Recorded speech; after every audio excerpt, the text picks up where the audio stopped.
Good evening. Tonight we're reading Pride and Prejudice by Jane Austen. Chapter 33. More than once did Elizabeth, in her ramble within the park, unexpectedly meet Mr. Darcy.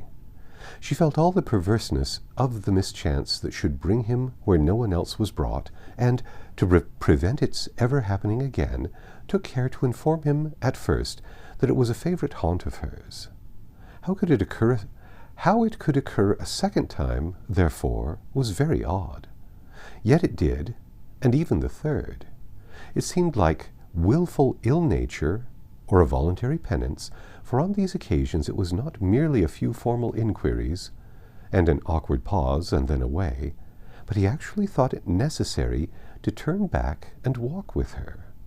He never said a great deal, nor did she give herself the trouble of talking or of listening much, but it struck her in the course of their third rencontre that he was asking some old, unconnected questions about her pleasure in being at Hunsford, her love of solitary walks, and her opinion of Mr. and Mrs. Collins's happiness, and that in speaking of Rosings, and her not perfectly understanding the house, he seemed to expect that whenever she came into Kent again, she would be staying there, too.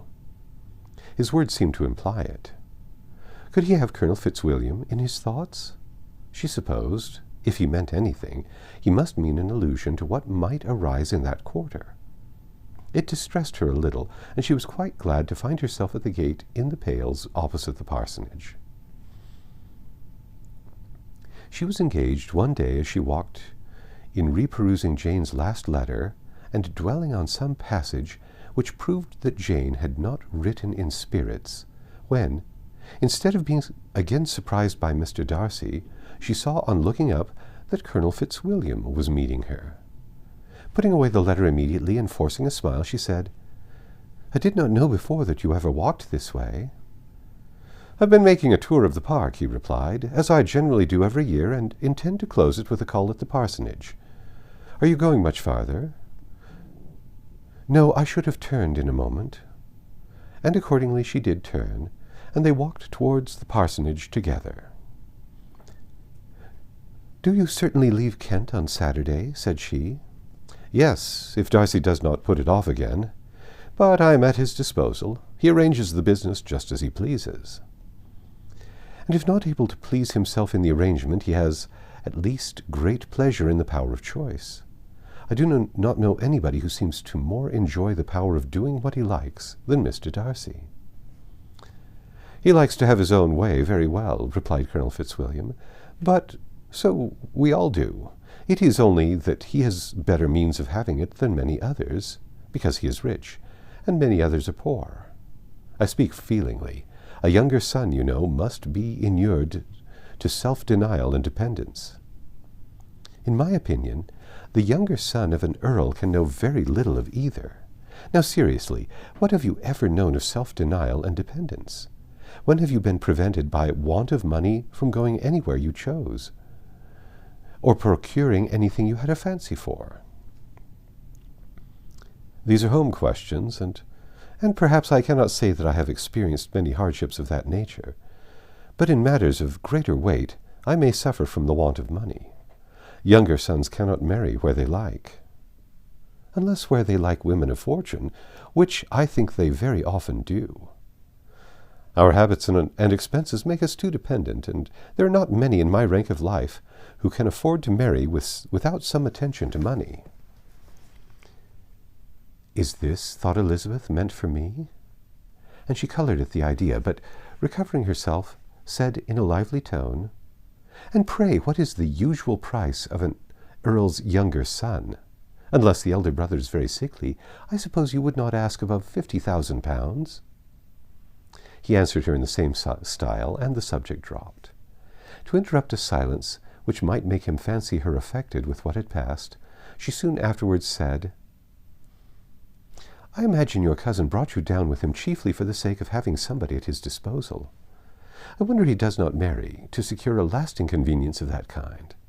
But perhaps his sister does as well for the present, and as she is under his sole care, he may do what he likes with her." "No," said Colonel Fitzwilliam, That is an advantage which he must divide with me. I am joined with him in the guardianship of Miss Darcy." "Are you indeed? Pray, what sort of guardian do you make? Does your charge give you much trouble? Young ladies of her age are sometimes a little difficult to manage, and if she has the true Darcy spirit, she may like to have her own way." As she spoke, she observed him looking at her earnestly, and the manner in which he immediately asked her why she supposed Miss Darcy likely to give them any uneasiness convinced her that she had somehow or other got pretty near the truth. She replied directly, "You need not be frightened. I never heard any harm of her, and I dare say she is one of the most tractable creatures in the world. She is a very great favourite with some ladies of my acquaintance, Mrs. Hurst and Miss Bingley, and I think I have heard you say that you know them." "I know them a little. Their brother is a pleasant, gentlemanlike man. He is a great friend of Darcy's." "Oh, yes," Elizabeth said dryly. "Mr. Darcy is uncommonly kind to Mr. Bingley, and takes a prodigious deal of care of him." "Care of him? Yes, I believe Darcy does take care of him in those points where he most wants care. From something that he told me in one of our journeys thither, I have reason to think Bingley very much indebted to him. But I ought to beg his pardon, for I have no right to suppose that Bingley was the person meant. It was all conjecture." "What is it you mean?" "It is a circumstance which Darcy, of course, could not wish to be generally known, because if it were to get round to the lady's family, it would be an unpleasant thing." "You may depend upon my not mentioning it." "And remember that I have not much reason for supposing it to be Bingley. What he told me was merely this, that he congratulated himself on having lately saved a friend from the inconvenience of a most imprudent marriage, but without mentioning names or any other particulars, and I only suspected it to be Bingley from believing him the kind of young man to get into a scrape of that sort, and from knowing them to have been together the whole of last summer." "Did Mr. Darcy give you his reasons for this interference?" "I understood that there was some very strong objections against the lady." "And what arts did he use to separate them?" "He did not talk to me of his own arts," said Fitzwilliam, smiling. "He only told me what I have told you now." Elizabeth made no answer and walked on, her heart swelling with indignation. After watching her a little, Fitzwilliam asked why she was so thoughtful. "I'm thinking of what you have been telling me," said she. "Your cousin's conduct does not suit my feelings. Why was he to be the judge?" "You are rather disposed to call his interference officious?" "I do not see what right Mr. Darcy had to decide on the propriety of his friend's inclination, or why, upon his own judgment alone, he was to determine and direct in what manner his friend was to be happy. But," she continued, recollecting herself, "as we know none of the particulars, it is not fair to condemn him. It is not to be supposed that there was much affection in the case." "That is not an unnatural surmise," said Fitzwilliam, "but it is lessening the honour of my cousin's triumph very sadly." This was spoken jestingly, but it appeared to her so just a picture of Mr. Darcy that she would not trust herself with an answer, and therefore, abruptly changing the conversation, talked on indifferent matters till they reached the parsonage. There, shut into her own room, as soon as their visitor left them, she could think without interruption of all that she had heard. It was not to be supposed that any other people could be meant than those with whom she was connected. There could not exist in the world two men over whom Mr. Darcy could have such boundless influence. That he had been concerned with the measures taken to separate Mr. Bingley and Jane, she had never doubted, but she had always attributed to Miss Bingley the principal design and arrangement of them. If his own vanity, however, did not mislead him, he was the cause. His pride and caprice were the cause, and of all that Jane had suffered, and still continued to suffer. He had ruined for a while every hope of happiness for the most affectionate, generous heart in the world, and no one could say how lasting an evil he might have inflicted. There were some very strong objections against the lady, were Colonel Fitzwilliam's words, and these strong objections probably were her having one uncle who was a country attorney, and another who was in business in London. To Jane herself, she exclaimed, there could be no possibility of objection. All loveliness and goodness as she is, her understanding excellent, her mind improved, and her manners captivating.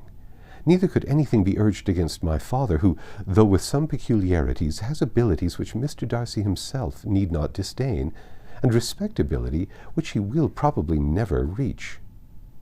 When she thought of her mother, indeed, her confidence gave way a little, but she could not allow that any objection there had material weight with Mr. Darcy, whose pride she was convinced would receive a deeper wound from the want of importance in his friends' connections than from their want of sense, and she was quite decided at last that they had been partly governed by this worst kind of pride, and partly by the wish of retaining Mr. Bingley for his sister. The agitation and tears which the subject occasioned brought on a headache, and it grew so much worse towards the evening that, added to her unwillingness to see Mr. Darcy, it determined her not to attend her cousins to Rosings, where they were engaged to drink tea. Mrs. Collins, seeing that she was really unwell, did not press her to go, and as much as possible prevented her husband from pressing her. But Mr. Collins could not conceal his apprehension of Lady Catherine's being rather displeased by her staying at home. That's the end of chapter 33. Come back tomorrow and we'll read chapter 34.